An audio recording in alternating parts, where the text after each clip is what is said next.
Oh, hello. Right, that's looking interesting. That's looking nice. And 43 have sold in the last 24 hours. So, as we just noticed there, something funny's going on. Now, by default, we know most skins at the moment are doing better. In the lead up to the summertime, we are seeing skin prices improve.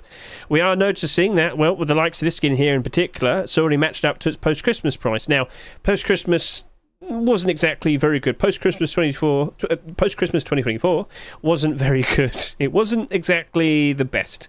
But even then, it was a very nice price point. It still went down around February, March time. But from what we can see here, as the example, Zombie Furnace is improving very nicely. Now, with its very, very low quantity, I can't help but assume someone might have done a bit of a buyout, keep an eye on something like that. I'm keeping an eye on it because I own a lot of them, so I'm a little bit happy in regards to that. But yeah, summertime, I've talked about it a lot, chat. We're expecting a lot of people to return to play the game. Now, typically it coincides with summer vacation in North America. All the kids, instead of going outside and enjoying the sun and whatnot, no, they're staying indoors and they're going on Rust and they're screaming at each other and screaming at us, and it's so fun.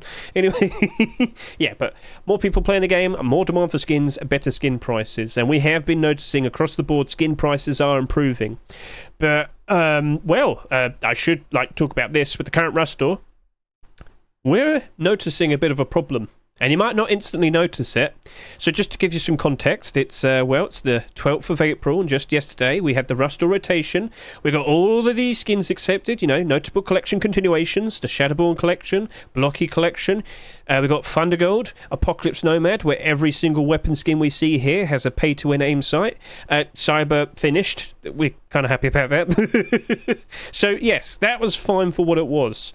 But after just over 24 hours of sales, we have noticed a bit of a problem with the subscriber counts. Well, you probably wouldn't instantly notice it, but if we do a bit of a comparison, you will. So I'm sure many of you are aware, every 24 hours after the Rust rotation, I'll take a screenshot and SMM.abp and I'll post it on my Twitter. And, well, we get a good idea of how many sales have happened. But what's so special about this? Well, we can make comparisons to previous weeks. As you can see here, Shadowborn Large Box, after the first 24 hours of sales, only had 6,074 subscribers. That is the bare minimum people that bought it. So at least 6,074 individual people bought the Shadowborn Large Box. Let's go look at the previous week, and what do we see?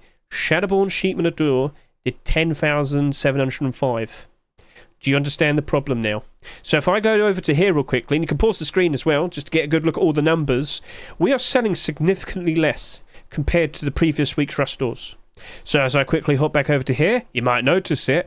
Initially, this is like another can of worms to open. Like initially, for the first 24 hours and 48 hours for this Rust store right here, this was selling very, very nicely. The momentum was very strong, but for some strange reason, it just kind of randomly stopped after about 3 or 4 days, completely slowed down, and well, I'll show you in a second where it ended up at. But initially, I thought like Chameleon Tier 3 armor, that was going to sell better than Redemption Tier 3 armor, nice red shiny set. Shadowborn Sheepman Adore, I thought, because it wasn't too far off what the garage door sales were like. I thought that was going to be like reaching 25,000 sales. Well, if we quickly hop over to here, what do we see? Second, last week, and yeah, only 20,000 bare minimum sales. This only just about did 13,000 each. That sold less than Redemption Tier 3 armor. Ridiculous. Then you look at the likes of the Thundergold Double Barrel Shotgun. That was the lowest selling weapon skin out of all the sets so far. The Snakebite Sleeping Bag only did just barely 12,000 sales. So it was very surprising to us. But also as investors, low sales can also lead to interesting potential investment. So if you can understand this, as a collection develops, we tend to see all of the skins, rising up in price, rising in demand. People want the full collection of Shadowborn, for example. It's selling very nicely. It's doing a very good job. Initially at the garage door, that did just under 26,000 bare minimum sales. That did very nicely. And of course, with the Sheepman Adore appearing, this spiked demand, spiked in price. With the large box appearing, this spiked demand, spiked in price. We understand that. We understand how that normally plays out. But with more and more skins potentially being produced, and yes, having spoken to the likes of the creators behind this, and of course, Blocky as well. Blocky's another one.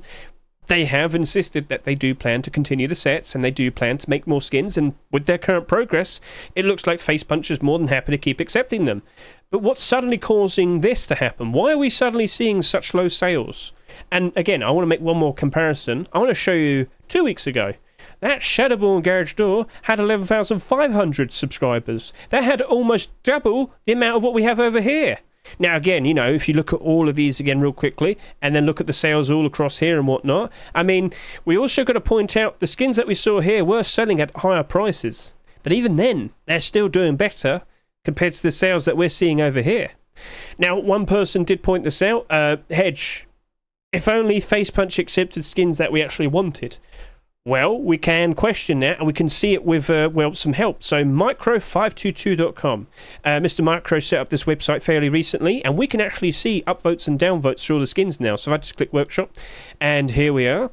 So, as you can see, week 14, that was the most recent batch of skins from the previous week. Week 15 is now, so all the skins that appear over the course of this next weekend will be week 15. So, if I go over to here, we know we had a whole bunch of early picks, and of course, we go back another week, week 13. That was all the skins you'd see in the likes of the recent TGG top picks list.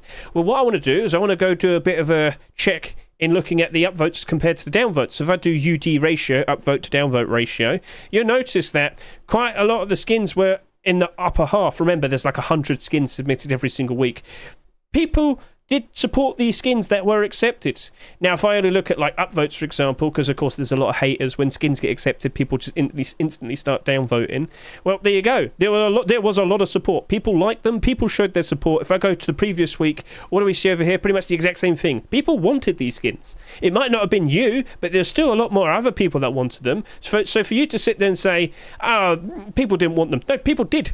People did. So,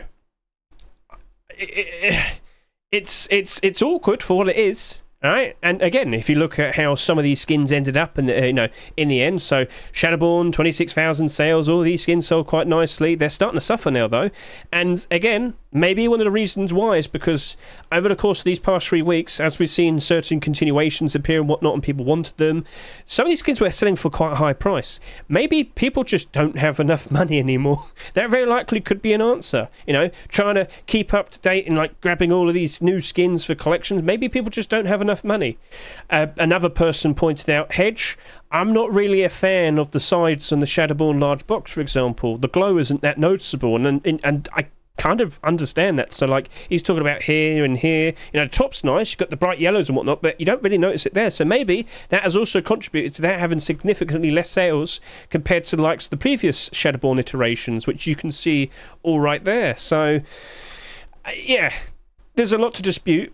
But here's the point. So as long as we see the likes of these deplorable collections maintaining demand and keep getting more skins accepted, and yes, as I said, the skin creators are confident to keep wanting to continue it, you should understand that the lowest selling skins in an in-demand collection just so happen to turn out ending up becoming the most expensive skins in said collection. This is the main point I wanted to get across to all of you.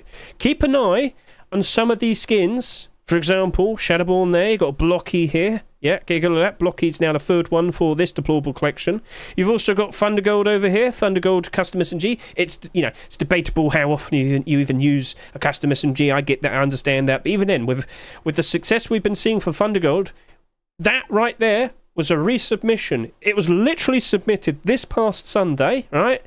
Instantly accepted the very next Rust Door. That's how successful Thundergold is at the moment. So if you can kind of understand this, I can't help but assume we're going to see another weapon skin being produced this weekend, and very likely might be accepted instantly the very next Rust Door. No guarantees, but kind of wouldn't surprise me. And as a whole, that's doing better than most collections at the moment. Some are down a fair bit, but that's just a few straggler sales, like 1 or 2 sales below its Rust Door price. They sell instantly back up in price. Yes, the double barrel shotgun is slightly below its Rust Door price, but that's the exact same thing. There's only 21 of these in the Steam market. The very second that straggler sale price or listing disappears, suddenly it's in the positive again. And again, Apocalypse Nomad. We don't get many M39 skins, so we actually discussed this yesterday in my Rust Door rotation video. We were looking at this and I was pointing out, guys, we don't really ever get M39s. And yeah, you might question how often you even use the weapon itself, but that is a pay-to-win aim site. Let's just quickly go over to take a look at this. we're very likely not going to see anything like this for a very long time, unless someone gets a Twitch drop made or whatever, but I don't think that'll be happening anytime soon. And I don't think we'll be seeing any more M39 skins being produced. Skin creators hardly ever make them. So, yeah, you got another Apocalypse Nomad skin right there, and I'm pretty confident we'll be seeing even more Apocalypse Nomad skins after this. It's only done just about 5,000 sales so far. Again, the weapon itself, how often do you even use it? I understand that, I respect that, cool. But if you're going to want one skin, if you ever use the M39 at some point, I mean, you're going to probably want that, surely. It's up to you, you tell me, feel free to comment. So, yeah, just trying to get the point across. We are full steam ahead, getting closer to one of the absolute best times for likes of Ruskins, summertime, you know. May begins in just a few weeks' time, just around the corner. And, well, what do you think? So, as I said, if these end up with very low sales around Wednesday time, it might be something you might want to consider throwing some money at. Even if you've already thrown some money at like the previous weeks and whatnot. I get the idea, I understand that. But just to kind of get the point across, I've been talking about this a lot fairly recently. I just talked about this, for example. You see how the price is going up very nicely there.